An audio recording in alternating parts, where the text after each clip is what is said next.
Hi, mga kalutong ina! Welcome to my cooking show!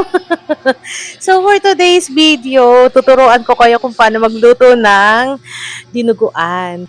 Tuturuan ko kayo kahit hindi pa ako nakakapagluto. So, ito na nga. Simulan na natin sa pagigisa ng bawang at inenext natin ng luya. Dahil importante ang luya sa part na to ng pagluluto ng dinuguan. Dahil itong luya yung magtatanggal ng lansa ng ating dinuguan. Dahil syempre maglalagay tayo ng dugo dyan maya-maya. So ayan, sinunod natin ng sibuyas. Halo-halo lang tayo dyan. No? Mekos-mekos lang. At hintayin mag-brown silang lahat. Huwag naman sunugin. No? So ito na yung ating pang dinuguan na pork, laman. Matatawag pa bang dinuguan to kapag wala yung mga ibang halo ng karne like may parang mga atay or something? Hindi ko alam kung anong tawag. Matatawag pa bang dinuguan to? Kasi wala rin namang kakain dahil hindi namin bet yun. Saka yung mga bata hindi rin nakain nun, no? So ako rin, hindi rin talaga. So, ayun lang guys, ginisa natin, no? Tapos, tinakpan lang ulit. So, hindi ako expert dito kasi ito lang din yung first time ko na nag-try na magluto ng dinuguan. Kaya nga yung panganay ko hindi makapaniwala na nagluto ako nito kasi talagang nakakatikim lang kami ng dinuguan kapag bumibili kami ng lutong ulam sa karinderya. So, kapag inutusan ko yung anak ko, dalawang ulam lang yung pagpipilian niyan. It's either adobo or dinuguan kasi yun yung mga favorite talaga niya. At number one ang dinuguan. Ewan ko ba't sarap-sarap to sa dinuguan. Kaya naman, napaluto tayo ng dinuguan. Kasi may nag-offer sa akin ng mga bagong katay na baboy. So, naisip ko, okay, gusto ko magdinuguan kasi mabibigyan niya ako ng dugo.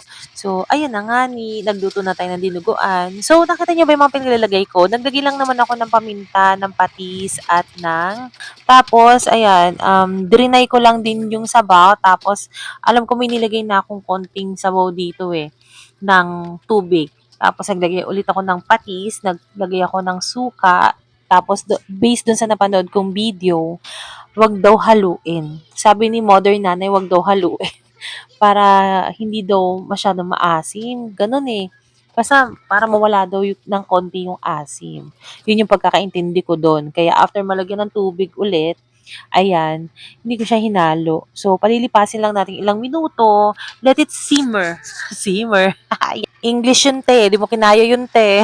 Ito yung first time na ginawa ko tong dinuguan na 'to. Kasi may specific na ulam lang talaga akong niluluto, yung madali lang talaga, yung pang-araw-araw lang talaga like tinola, adobo, yung mga menudo, yung mga ganitong klaseng ulam. Hindi talaga ako naluto ng mga ganito. Nakakatikim lang ako nito kapag nagluluto yung mama ko nung nabubuhay pa siya kasi siya yung mahilig magluto ng mga ganitong dinuguan, putsero, batchoy, yan. Yan yung mga ulam na laging niluluto ng mama ko noon na talagang dati kasi nasanay lang kami ng paksiw-paksiw, adobo. Pero nung nagluto siya ng mga gano'ng mga putahe, napapabilib na ako. Sabi ko, may iba pa palang klase ng ulam. Kasi nasanay lang ako sa prito, fried chicken, paksiw, adobo. Yun lang lagi yung ulam namin. Kaya kapag nagluluto ng mga ganito yung mama ko, feeling ko may special na okasyon. Ayan. So, ganun din yung gusto kong gawin ngayon. Kaya nagluluto-luto tayo ng mga iba't ibang putahe, no?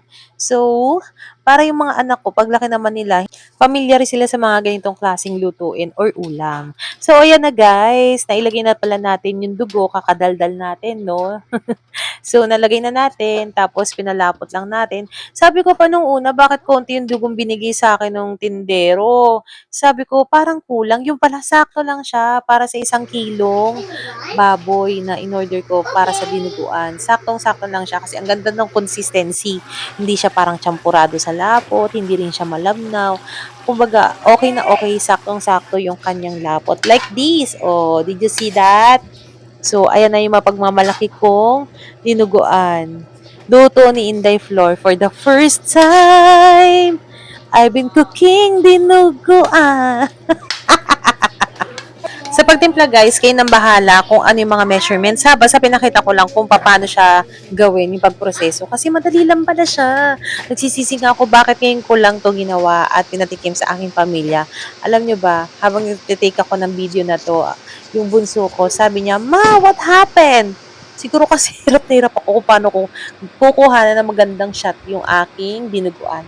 So, ito yung aking nakayanan na video. Mukha bang yummy, guys? Simulan nyo nang gawin at ang sarap talaga. Promise. At least mapapakita nyo pa yung love and care nyo sa pagluluto para sa pamilya nyo. Ayan, ang ingay na ng bunso ko. O siya, guys, ipagluto nyo na yung mga loved ones at family nyo dyan. Tigil-tigilan nyo na yung nakakasawang mga ulam dyan. Hainan nyo naman ng bago.